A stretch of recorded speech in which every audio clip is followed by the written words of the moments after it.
God's Word. Hallelujah, Jesus. Hindi po tayo lalayo sa message na Sunday. Today, I would like to focus our attention to the gospel. Hallelujah. And our text will be found in Romans 10:9-15. Hallelujah. Are we ready today?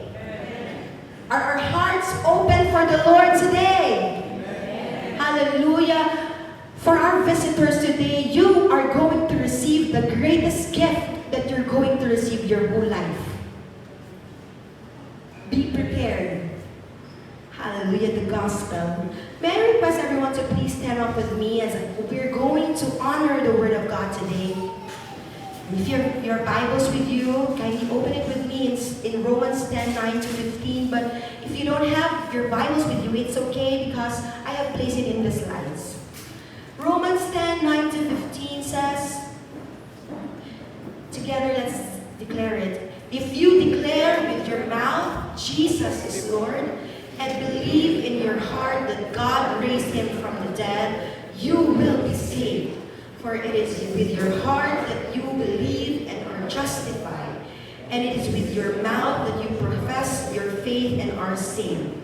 As Scripture says, anyone who believes in him will never be put to shame, for there is no difference between Jew and Gentile. The same Lord is Lord of all, and richly blesses all who call on him. For everyone who calls on the name of the Lord will be saved. How then can they call on the one they have not believed in? And how can they believe in the one whom they have not heard? And how can they hear without someone preaching to them? And how can anyone preach unless they are sent? It is written, how beautiful are the feet of those who bring God's word. The Lord adds blessing to the reading of his word. Shall we pray? Hallelujah. Lord, we are so excited to feast in your word, Panginoon. Lord, thank you for this opportunity that we can study your word. We can hear your word. Lord, your word is so beautiful. Your word is so powerful. Your word changes lives. Your word transforms. Your word is your breath, Lord God. And so today, we want to worship and thank you for your word. We receive it right now by faith in Jesus' name. Amen. Shall we give that hand of praise? Hallelujah. Pwede po tayong maupo sa presensya ng Panginoon. Hallelujah. The gospel. Okay lang po ba ang fonts natin? Nababasa lang po sa likod. Sister Farah, I mean. Okay, so the gospel. What can you think or what can you say when you hear the word gospel? You know, lumaki ako dito sa church and palagi ko itong naririnig. Gospel. Preach the gospel. The gospel. The gospel. But what is really, or what is the gospel?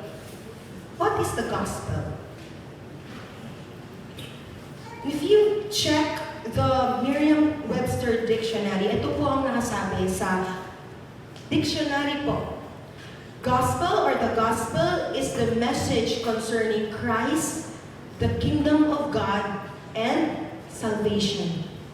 Even the Merriam-Webster Dictionary na accepted ng buong mundo, ito po ang meaning nila sa gospel.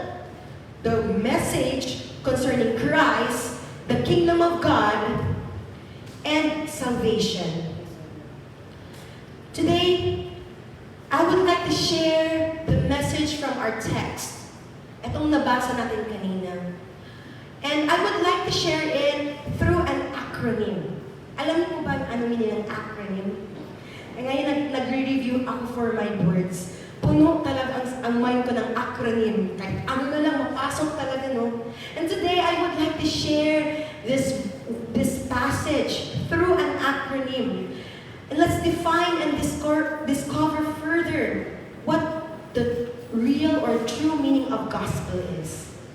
And I pray na through this acronym, katulad ng pagre-review na nakakatulong ang acronym sa pag-review sa pag-aalala, I really pray and hope that this acronym that I'm going to share today will be placed in our minds, and not just in our minds, but also in our hearts today.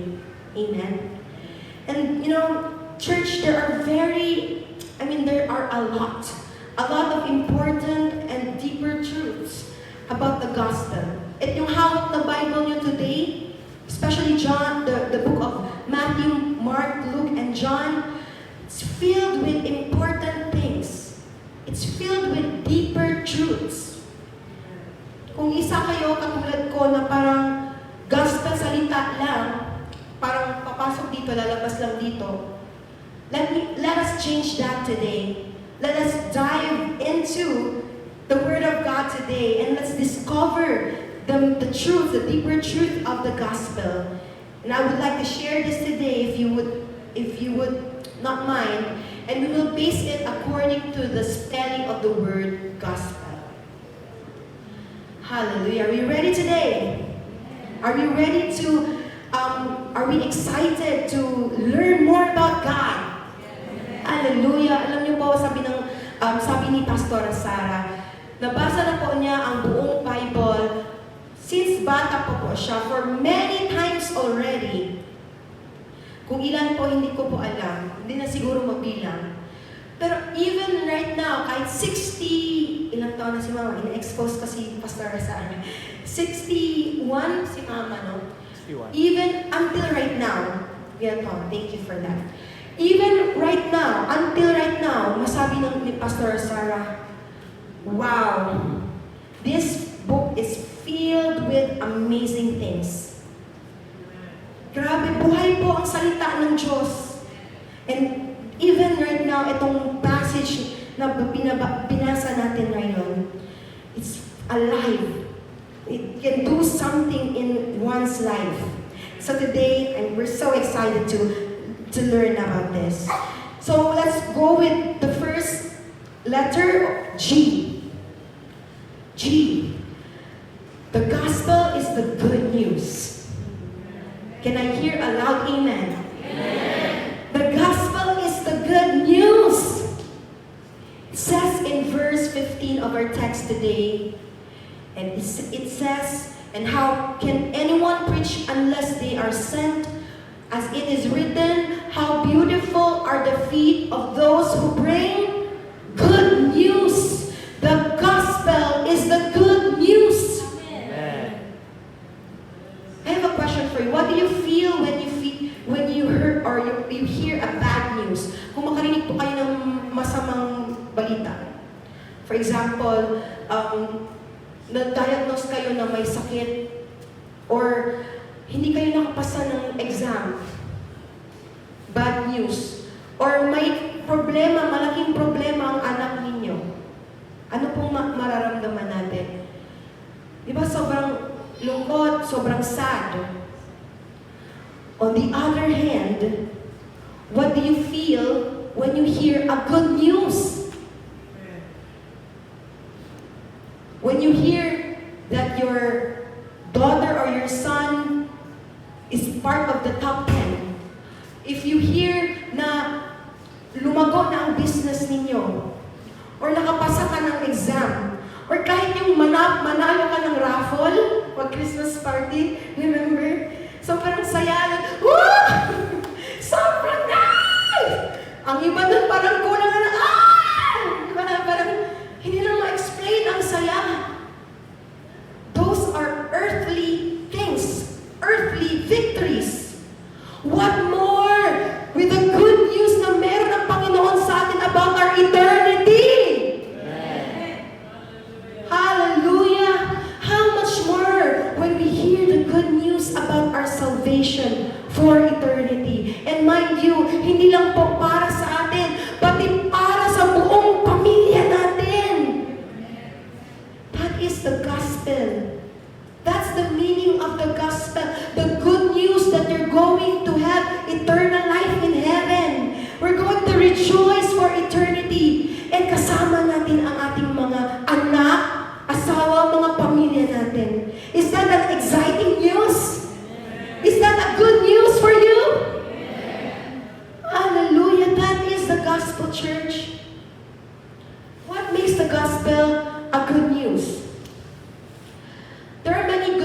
no? Maraming mga magagandang bagay about the gospel. But of course, the best thing is, of course, what I have mentioned a while ago, our salvation.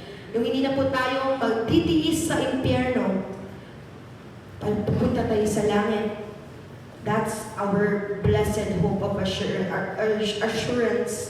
But going really, really deeper, guys. Every Sunday na po kasi natin naririnig ito eh. But really, really going deeper.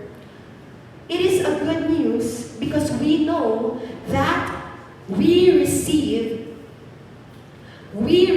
salvation not by following the law or by doing good works.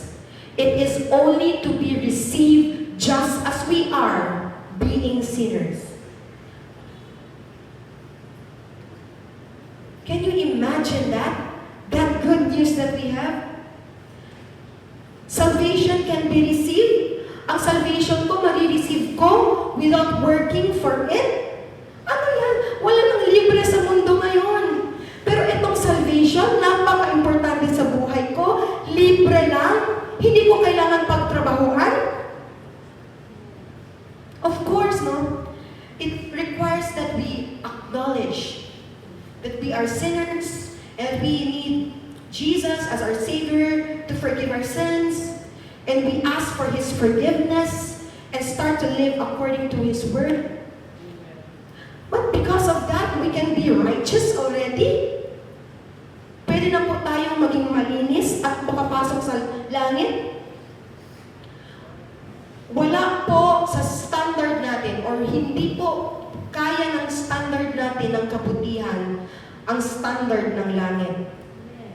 No one, kahit gaano pa ninyo ibigay ang buong pera ninyo or everyday na sa church kayo dito, hindi po tayo maliligtas through that church. There's only way that we can be saved, and that is by receiving Jesus as our Lord and personal Savior. Amen? We do not gain God's righteousness by works. Instead, what? We gain it by confessing and believing. Sabihin natin confessing. Believing. The finished work of Jesus at the cross. It is finished. Hindi na po natin kailangan magtrabaho. Natapos na po ni Jesus lahat. Namatay na po siya sa cross. Ang kailangan po natin ay i-confess lang na naniniwala tayo kay Jesus. Naniniwala tayo na namatay siya sa cross para sa atin. Amen. Shall we give God a hand of praise? Hallelujah. And this is so sad because other people, they need to do work. They need to work hard for them to go to heaven. Kailangan mo gawin ito, kailangan mo gawin yan. Hindi nila alam na nabayaran na ni Jesus sa cross ang kanilang kasalanan. Hindi na nila pwedeng bayaran yun kasi kulang po ang gawa natin. We do good. But as Christians, no, we do good as an overflow. Sabihin po natin, overflow of God's goodness and love for us. Baliktad po, no? Some do good works for them to be saved. But for us Christians, us born-again believers, we are saved. That's why we do good works. Amen. We are saved. That's why we love loving others. We love serving God because it's an overflow. Kung ang baso puno na, puno ng pagmamahal, puno ng kabutihan ng Diyos, hindi po yan mapipigilan na mag-overflow. And that is what is happening sa atin as Christians. Amen? We believe that salvation is only through Christ. We are not saved by keeping the commandments, by coming to church, or by doing any good work. I just want to emphasize this. Wala po tayong magagawa para sa sarili natin para magpunta sa heaven. It's only by receiving Jesus. Amen? Kasi kapag basehan po natin ang ating mga trabaho, ang ating mga good works, ating mga charity, ating mga ginagawa dito sa church, kawawa po tayong lahat. Kasi wala pong papasa sa standard ng Panginoon. Wala pong papasa sa standard ng Panginoon sa pagiging banal niya, sa holiness ng Panginoon. Wala pong papasa kahit isa po sa atin, kahit yung pinakamabait na po. But praise God because we are saved through Jesus. Amen? Shall we give another hand of praise for Jesus? That's why we serve Him. That's why we love Him. In Ephesians 2:9, it says, For it is by grace. For it is by grace you have been saved through faith. And this is not from yourselves. It is the gift of God. Not by works, so that no one can boast. Not by works, so that no one can humble. Wala po tayong maihahambog, church. It is only by the grace of God. All by the grace of God. That's why God's salvation is the best news for us.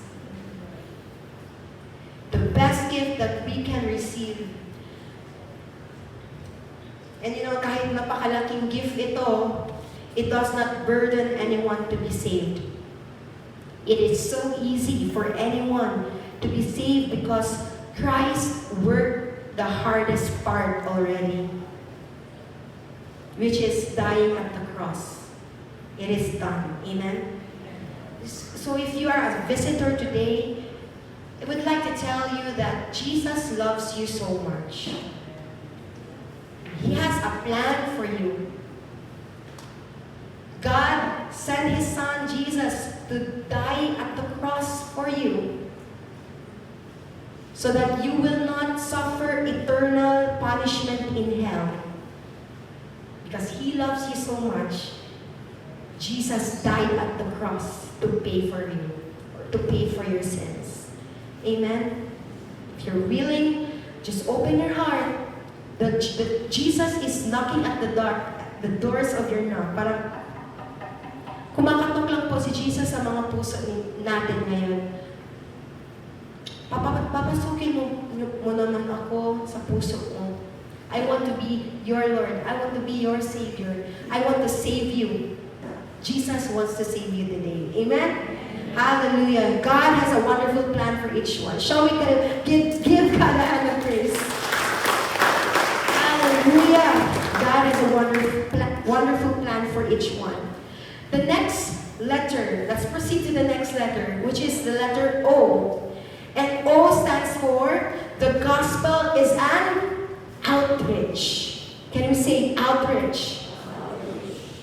Outreach. It says in verses 14 to 15, how then, ito sa text po natin ito today, how then can they call on the one they have not believed in? And how then, or how can they believe in the one of whom they have not heard? And how can they hear without someone preaching to them? And how can anyone preach unless they are sent? They are sent.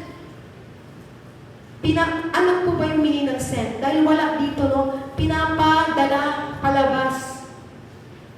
The gospel is an outreach. Amen? The gospel is to be brought outside. Can you say to your seatmate, the gospel should be brought outside? We can do this. Sabihin natin sa katabi mo, we can do this. Yes, let's spread the gospel to our friends, our family, our co-workers, our sabi ko sana churchmates, our classmates, amen? Yes! Because that is the gospel. It is an outreach. Yan po ang plano ng Panginoon. Yan po ang design, ang divine design ng Panginoon. The gospel of salvation to be preached sa labas. You know, church, God can choose angels. Pwede naman siya magpili ng masyado siyang malakas. Nothing is impossible with the Lord, no? Pwede naman niya utusan ang mga anghel para mag-preach. Pwede naman niya utusan ang mga anghel para mag-share ng salita ng Diyos, no? Pero hindi niya ginawa yun. Because why? God's method of bringing people to Jesus Christ is through the preaching of the gospel. Yan po ang disenyo ng Panginoon. Church, ano pong ginagawa natin? Are we living sa design ng Panginoon? Of course, no, some unbelievers can dream about Jesus. Meron mga ganyan na kwento, yung nag-dream nila si Jesus and alam nila na si Jesus yun. But still, someone, you, me, must go to that person and share the gospel. Sa atin po nakatoka ang pag-share ng gospel. It is our responsibility. It is our nature as a Christian, as a believer, that we must preach the gospel outside. God's way to bring people to Him is through you and me. Amen? Can we just say to ourselves, God is going to use me to bring people to Him. And that's why we must make ourselves available for Him. Amen? Sabihin na natin, available. Bakit po kailangan to i-emphasize, brothers and sisters in the Lord? Kasi konti lang po ang available. It says in Matthew 9:37 to 38, then He said to His disciples, Jesus said, the harvest is plentiful, but the workers are few. Si Jesus mismo nagsabi, konti lang ang mga worker ko. Ask the Lord of the harvest, therefore, to send out workers into His harvest field. The workers are few. So today, God is knocking again in our hearts. My son, my daughter, make yourself available for me. Make yourself available for me to use you to preach the gospel. It's clear in our text today. St. Paul is clearly saying to us, he wants us to understand. Gusto niya po maintindihan nating lahat that it all goes back to preaching the gospel. Ito pong ginagawa natin sa church, it's okay, it's fine, it's beautiful for the glory of God. But again, after the end of the day, it all goes back to preaching the gospel. Thank you. And believers must be sent. And they must be willing to go. It is willingness, church. Availability. You know, God is sending us for many, many years already. Para po tayong sirang plaka na po. He is clearly instructing us to go. Go. Save your loved ones. Save your friends. Disciple them. I think it's time for us to really go, church. This is the time for us to really go and really share God's love to our family and friends. Amen? This is the time. Huwag na po tayo humintay na magtanda na po tayo. Youth alive, this is your time to serve the Lord. Share God's love to your classmates, to your friends. Huwag na po tayo humintay na mamatay po tayo. Or huwag na po tayo humintay na hindi na po tayo makalakad kasi masakit na po ang tuhod natin. Huwag na po natin hintayin ang bukas. Ngayon, this is the day of salvation. Hallelujah! Jesus promised that He's going to save your whole household. Pamilya mo,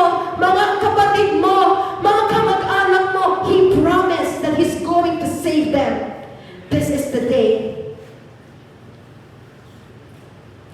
Remember that God is the one who sent us. Amen. He sent us to go outside through this local church, no? We have avenues, we have activities. Marami po tayong mga avenues and activities where we can do that. Sister Beryl, hindi ko po alam paano. Pwede niyo po akong tulungan? Yes.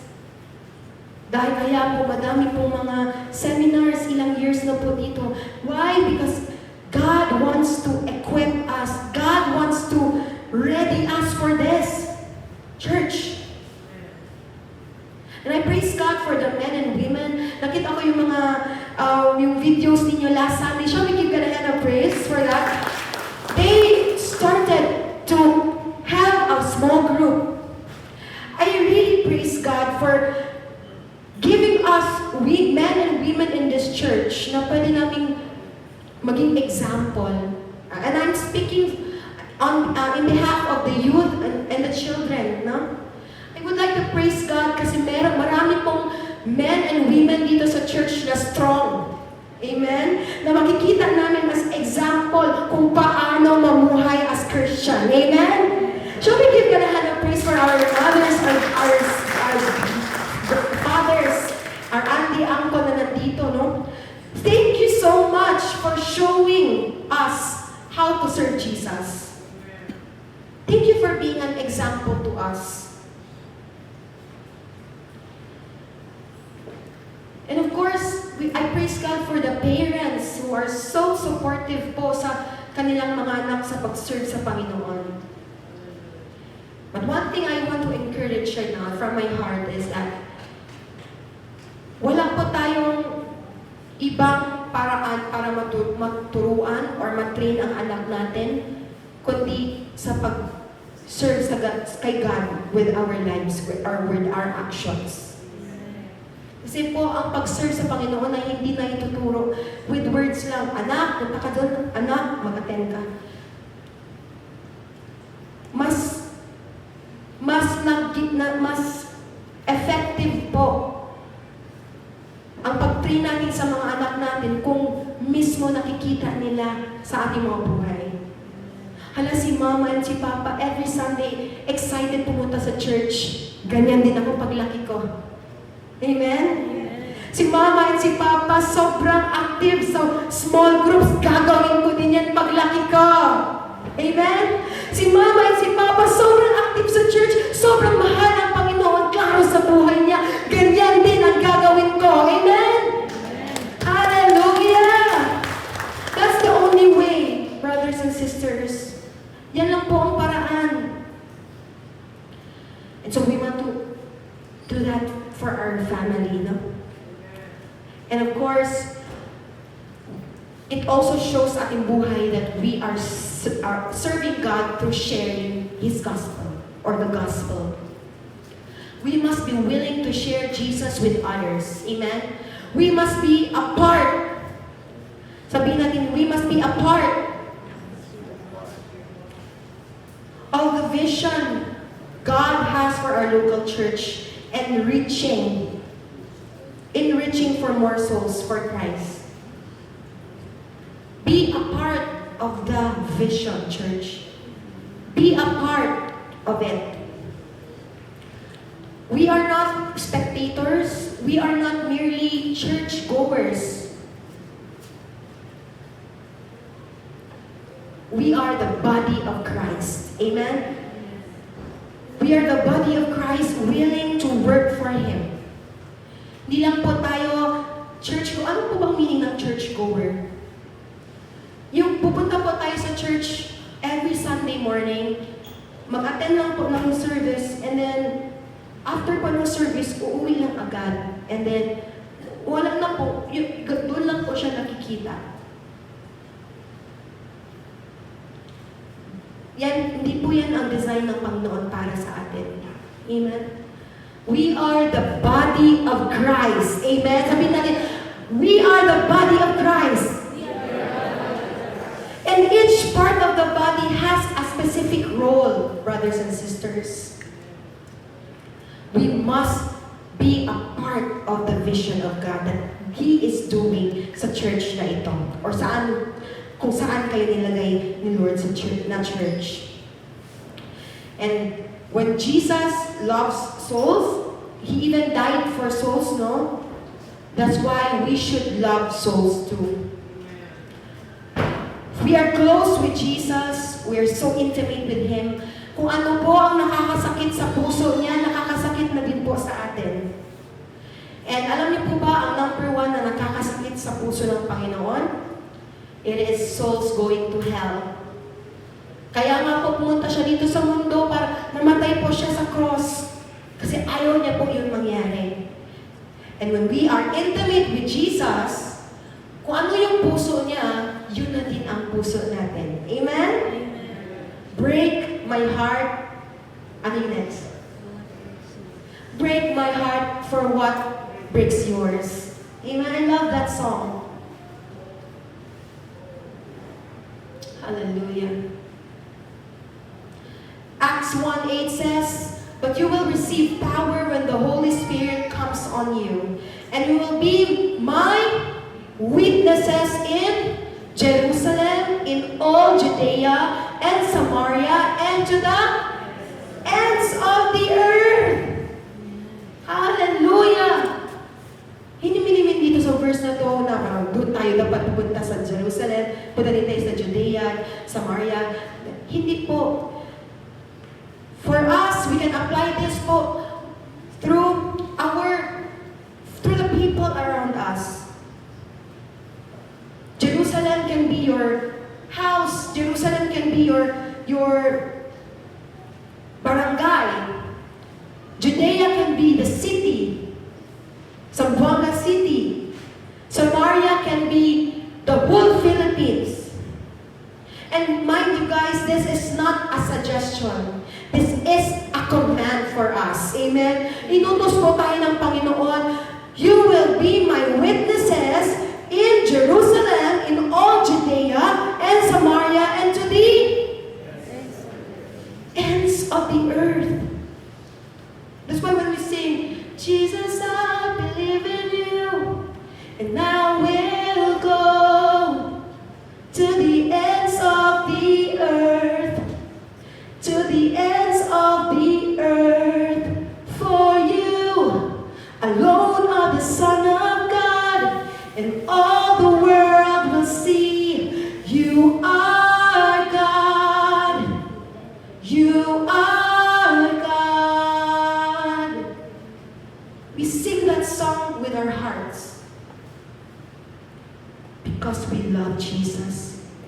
We love following His word. We love to spread the gospel. Amen? Today I'm going to ask a question. Who in your life needs to hear the gospel? You have that good news to tell that person. Amen? I pray and hope that as we go back to our houses, sa ating mga trabaho, we will share the gospel that Jesus loves them. Amen? Hallelujah. Let's proceed to the next letter. Letter S. The gospel is the story of our salvation. I just want to re-emphasize this one. It's in verse 13. It says, "For everyone who calls on the name of the Lord will be saved." Amen? Who loves hearing stories? Ako, growing up, lumaki talaga ako sa story nila, Mama and Papa, especially Papa. No? I remember growing up, habang waiting kami matulog, si Papa puno ng kwento tungkol sa childhood niya, lahat-lahat na. Parang memorize ko na ang buong buhay niya. And I remember yung post sa Facebook. I don't know if you encounter this post sa Facebook na meron dong parang as children daw, parang kung marinig natin ang kwento ng mga parents natin nung kabataan nila or especially yung pagpunta nila sa school, matanda niya yun? Parang, sa bata ako na, wala pala kami Katulad ng story to, lakad talaga kami, bago magpunta sa school, 1 hour walking muna talaga. Tapos pag akyat kami dun sa, sa mountain, magsakay kami ng boat, di ba? Matandaan yung ganyan. May mga ganyan kwento sa mga parents natin. Minsan sabi ko, totoo kaya talaga yun? I'm not sure kasi, of course, we cannot relate. This generation cannot relate anymore. Di ba? Parang, punta ka sa school everyday, magsakay ka pa ng bangka? Hindi makarelate. Tanungin mo kayo katabi, makarelate ka? No? Yeah. Pero, I believe that totoo yung nangyari. Totoo yung nangyari sa mga parents natin. Kahit hindi tayo makarelate. And that's just it. Like it, no, sa story kung paano namatay si Jesus sa cross. Guys, it's the real thing. It's the most realist. May word ba na realist? It's the most real thing that happened. And you know what? Kulang pa nga sa Bible kung ano talagang details na nangyari sa crucifixion ni Jesus. Kulang na kulang. Kulang ang pag-story, but it is the real story. It really happened. John 3:16 says, "For God so loved the world that He gave His only begotten Son, that whosoever believes in Him shall not perish, but have everlasting life." Know this verse with all of your heart. This is the most, para sa akin po, church, ito po yung best love story na narinig ko sa buong buhay ko. How can a man, or to be exact, how can God, the creator of the universe, seated on the throne, pumunta po dito sa mundo para mamatay sa akin? How great is that love? Amen. That's the most beautiful story I have ever heard. And if you love a story, you cannot stop yourself from sharing it with others. Parang sasabog ka, namatay si Jesus para sa iyo. Alam niyo yung ganun po? Katulad yung pag may sobrang exciting news tayo. Parang hindi tayo makahintay. Uwi na ako. Kailangan mo na talaga sabihin to sa asawa ko, sa mga parents ko. This is a beautiful story. It says in Romans 5:8, "But God demonstrated His own love for us in this. While we were still sinners, Christ died for us." That's the love of Jesus for you. While you are still sinner, He died for you. And that's a story worth telling. Share to your friend how God loves you despite your darkest past. Sobrang dilim ng past ko, pero mahal pa rin ako ng Panginoon. Share to your brother or your sister how God accepted you to His family. Share God's love story to mankind. Because this is the most beautiful love story of all. And it is worthy to be shared. Let's share this story. Amen? Let's share this greatest love story. Amen? Amen. Shall we give God a hand of praise? Hallelujah. The greatest love story of all. Let's proceed to letter P. From the gospel, P, the gospel is the power of God. It says power. It says in our text today in verse 10, or 9 and 11, if you declare with your mouth, Jesus is Lord, and believe in your heart that God raised Him from the dead, you will be saved. And it says in 11, as Scripture says, anyone who believes in Him will never be put to shame. That is the God that we are serving, brothers and sisters in the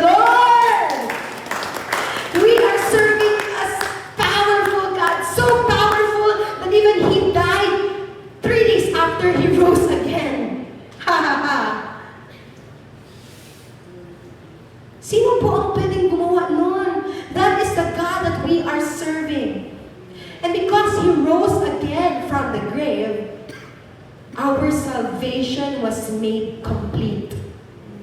Nakumpleto po ang ating salvation. Kung hindi po nabuhay ulit si Jesus after 3 days, wala po tayong salvation. We can only serve a living God, yung buhay na Diyos. And Jesus is still alive until today. Amen! He rose again and never died again. Hallelujah! He did that for you and me, my brother and sisters. He's the only one that's powerful because He's the only one that can save us from eternal damnation in hell. Siya lang po.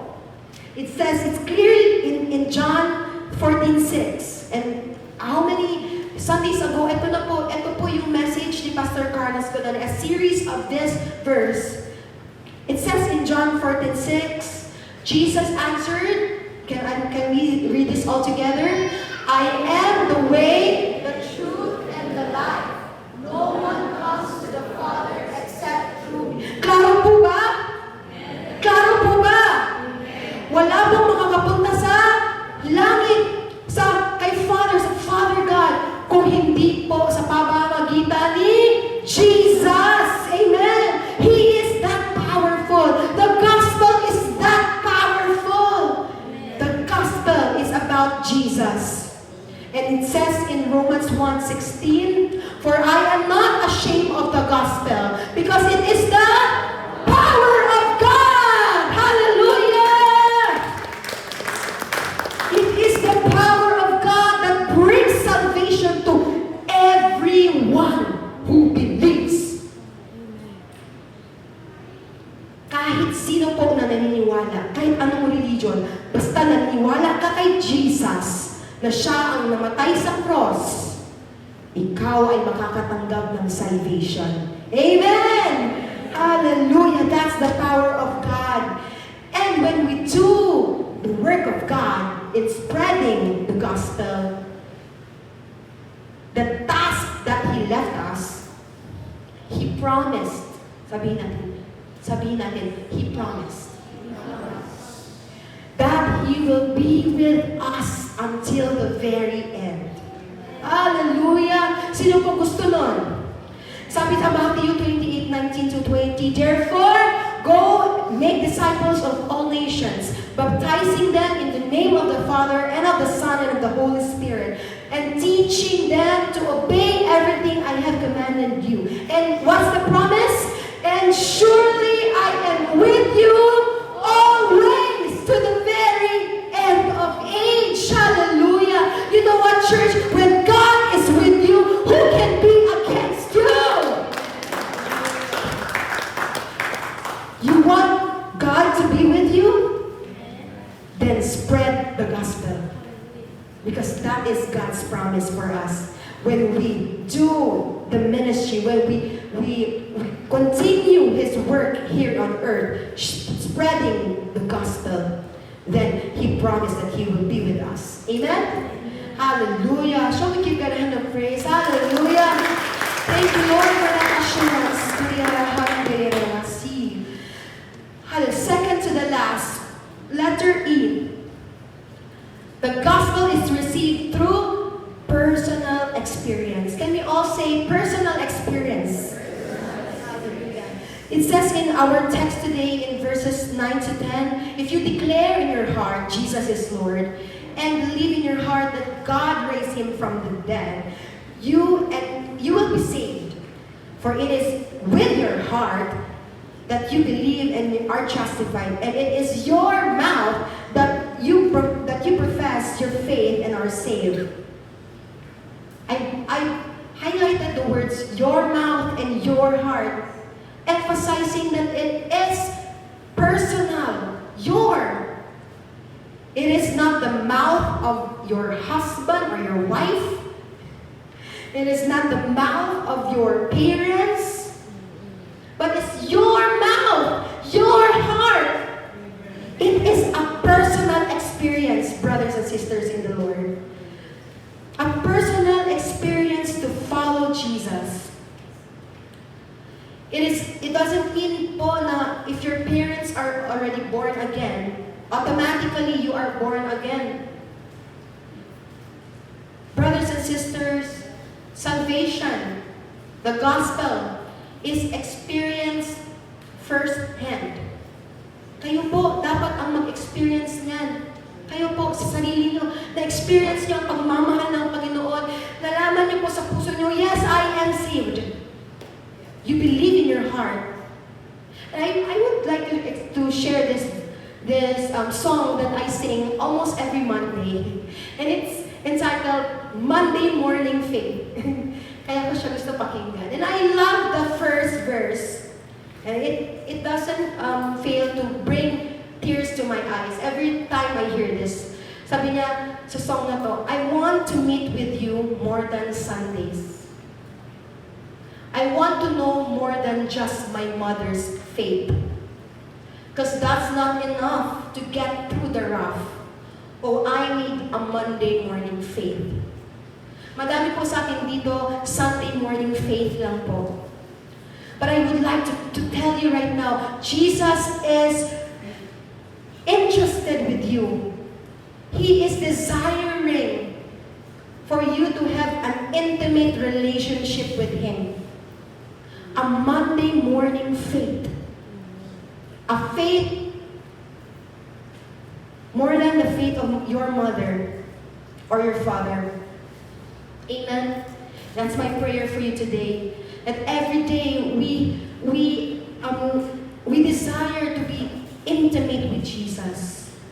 Because salvation is a personal experience. Hindi po yung, nasave naman ang pamilya ko, okay, nasama na lang ako doon. Hindi po, it's a personal decision. Bawat isa po ay mag-decide. And bawat isa po ang haharap kay Jesus. Hindi po by family, hindi po by church ang haharap kay Jesus pagpunta natin sa langit, pero individual ang haharap kay Jesus. Amen? And if you are one of those na okay lang, nagsaserve naman ang asawa ko, okay lang, nagsaserve naman yung anak ko, okay na yun. No! You have a personal decision to do and work for Jesus. You have a personal decision to be close to Jesus. Amen? Hallelujah. Because gospel is a personal experience. Amen. Hallelujah. And last but not the least, letter L. You share the gospel through letting your light shine. Amen. Let your light shine. Can we say that together? Let your light shine. Hallelujah. You know, the gospel makes believers' lives beautiful when they preach it. The gospel makes our lives beautiful. And preaching the gospel is a beautiful identity of the believers. That's why it says in verse 15 sa ating text today, and how can anyone preach unless they are sent? As it is written, how beautiful are the feet of those who bring good news. How beautiful are the feet who brings good news. You want your feet to be beautiful? You know, the feet speaks of action, progress, di ba? Pag wala pong paa, hindi po tayo makalakad. It speaks of movement. And those who are active and moving in the work of, next slide please, those who are active and moving in the work of preaching and gospel, those who are active and moving in the work of preaching the gospel have beautiful feet in the sight of God. Are we active in sharing the gospel? Are we active and moving to spread the gospel? If your answer is yes, your feet are beautiful in the sight of God. Hallelujah. Imagine, no, they partner with God for the salvation of men. Isn't that beautiful? Partner po kayo ng Panginoon. Okay, eto, utos na ng Panginoon, gagawin ko, partner ako ni Lord. Isn't that beautiful? You want to be a partner of God? Do His work. Is your feet, tingnan natin ang pictures, is your feet beautiful for God? Are we an instrument in progress that God is using for His glory and honor and joy? Tinatrabaho ba natin ang ministry? Are we spreading the word of God to our family and friends, our neighbors? Or baka hanggang ngayon po, hindi pa po alam ng mga neighbors natin na born again tayo? Or our feet calloused, dry, cracked, dirty, because we don't share the gospel to others?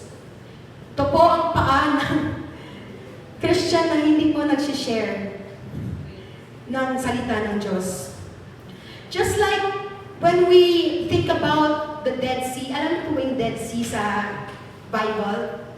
Yung Dead Sea po, sea siya, dagat na walang daluyan ng tubig. Kumbaga, stagnant water. Maalat daw talaga yung dagat na yun. At ang walang nabubuhay na isda. Patay lahat. Kaya siya tinawag na Dead Sea. Compared to the Jordan River, no? Nagfo-flow talaga yung tubig. Madaming isda, pwede kang uminom doon kasi fresh ang tubig. Buhay ang river. Ganun po ang gusto ng Panginoon sa atin, brothers and sisters. God wants us to be an alive river for Him. If we are like a Dead Sea na Christian, meaning wala pong lumalabas sa inyo, hindi po tayo nag-outreach, hindi po tayo nag-share ng gospel sa ating mga kaibigan and family, para po tayong patay na dagat. Walang silbi, walang buhay. But when we are Christians that are like river, may dumadaloy palabas papunta sa dagat. We share the gospel. We work for Jesus. We are alive Christians. We are beautiful Christians. Amen? Hallelujah. In our verse it says, how can anyone preach unless they are sent? As it is written, how beautiful are the feet of those who bring good news. Why is it very important to have beautiful feet? Or, in other words, why is it important to have beautiful lives? Bakit ba importante? You know why?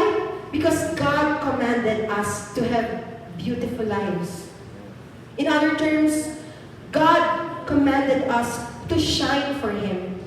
Because dead lives cannot shine, only alive lives can shine. It says in Matthew 5:14-16, "You are the light of the world. A town built on a hill cannot be hidden." Hindi po matatago. Neither do people light a lamp and put it under a bowl. Instead, they put it on its stand, and it gives light to everyone in the house. In the same way, let your light shine before others, that they may see your good deeds and what? Glorify your Father in heaven. Church, if we shine for Jesus, people will see the glory of God in us. And they will glorify our Father in heaven. Wow! Napakaganda ng buhay ng brother or sister na yan. He or she is shining for Jesus. Why do we need to shine? The world is filled with darkness. The world is dark. People are hopeless, brothers and sisters. Kahit gaano pa kayaman, nagpapakamatay. Bakit po? Walang pag-asa. They need the Lord. People need the Lord. That's why we need to bring them the light of God. Kayo po ang tinawag ng Panginoon to bring God's light to them. Amen? Other than sharing the hope of God through directly saying it, also, we can also show God's love and transforming power through the way we live. Kung paano po tayo mamuhay. Pwede po nating ma-share ang gospel ng Panginoon kung paano po tayo namumuhay. Paano po tayo namumuhay? Do we live like Jesus? Sister Beryl, live like Jesus talaga. Ang taas naman ng standard. Pero yun po ang gusto ng Panginoon sa atin. Hindi po naman talaga magiging perfect until He comes again. But at least we are trying our best. We are doing our best to live like Jesus. Amen? It says in 2 Corinthians 5:15, therefore, if anyone is in Christ, the new creation has come. The old has gone. The new is here. May pagbabago po pag nag-receive tayo kay Jesus. Amen? Hallelujah. I can hear a loud clap from there. Thank you, sister. Thank you, guys. You know, the God's word is really powerful. It deserves the loudest applaud. It says here, no, if anyone is in Christ, he is a new creation. Every time we are faced with trials or problems, ito po ba ang prayer natin? What would Jesus do? What would Jesus do pag itong kaharap niya? Ano kung itong problema ni Jesus, ano kaya gagawin niya? For example, inaway po tayo, pinersecute. Ay, nako, ang human nature po talaga is revenge agad, no? May sasabihin sa atin masama, sasabihin din natin yung pinakamasakit na pwedeng sabihin, no? Ganun po ang nature natin. Pero iba po mag-isip si Jesus. Iba po ang way ni Jesus. Kahit sa Matthew 5:39, sabi niya, but I tell you, do not resist an evil person. Ito sabi, ito pinakamahirap. If anyone slaps you with the right cheek, turn to them the other cheek also. Sabi ni Jesus, pag sinampal ka sa isang pisngi mo, ibigay mo din ang isang pisngi mo. That's how Jesus is. He's so perfect. He's so loving. He's so gracious. And that's our goal, to be like Jesus because we are His followers. Amen? Kung follower po tayo ni Jesus, gugustuhin natin na sundin siya. We need to love like Jesus. Alam niyo po ba na si Jesus ay very near to the orphans and the widows? I just like to share this verse to you in James 1:27. It says here, religion that God our Father accepts are pure and faultless in this. Ito yung religion na tinatanggap ni Jesus, ni God, no? To look after orphans and widows in their distress and to keep oneself from being polluted by the world. That is how Jesus loves. And when we do what Jesus do, we live like Jesus lived, and we love like Jesus loved, through these things, people will see that we're different. Sabi mo, I am different. Yes, we are different. We are followers of Jesus Christ. We follow Him. We follow His footsteps. We follow His examples. We live by Him. We have a heart like Jesus. We have a heart passionate for lost souls like Jesus. And people, hindi niyo po mapipigilan. Ang mga tao makikita po nila ang passion na yun sa inyo. They will see the fire in you. That kahit gusto mo talaga mag-serve sa Panginoon. And you can even contaminate other believers in your passion for Jesus. Amen? Are we contaminating other people in following Jesus? Hallelujah! I hope and pray that our prayer every day is, Lord, ito yung prayer natin, may I reflect your light and character as best as I can, Lord. Please help me reflect your light. Please help me reflect your character. We cannot save our friends, brothers and sisters. and even our loved ones when they don't see the light of Jesus in us.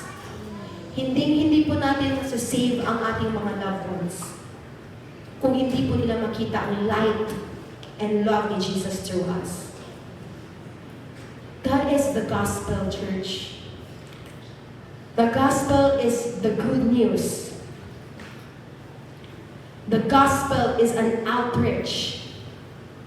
Basahin natin sabay-sabay. The gospel is the story of our salvation. The gospel is the power of God. The gospel is a personal experience. And the gospel can be shared through letting your light shine to others. Amen? Today, church, God is speaking to us about the importance of the gospel in our lives. He is clearly saying to us that we must share the gospel. Can we all together say, I must share the gospel? Share the gospel to your family, your friends. Show in your lives that you are a follower of Jesus. We must not be ashamed, hindi po natin ikakahiya. And that we are willing to share this love of God to our loved ones. Amen? And I would like to close with this verse in Romans 1:16. Let's all together read it. For I am not ashamed of the gospel, because it is the power of God that brings salvation to everyone who believes, and the Gentile. Hallelujah, hallelujah. Shall we give God a hand of praise? That is the gospel, church. It is the good news. It is an outreach. A new S. It is a story of salvation. P, power of God. E, experience. And L, let the light shine before God. And I have a last question for you today. Are you willing to honor and obey God by sharing the gospel? Are you willing? Hallelujah. If you say yes to Jesus, kindly stand up with me. Hallelujah. Hallelujah. Hallelujah. While the praise and worship team are preparing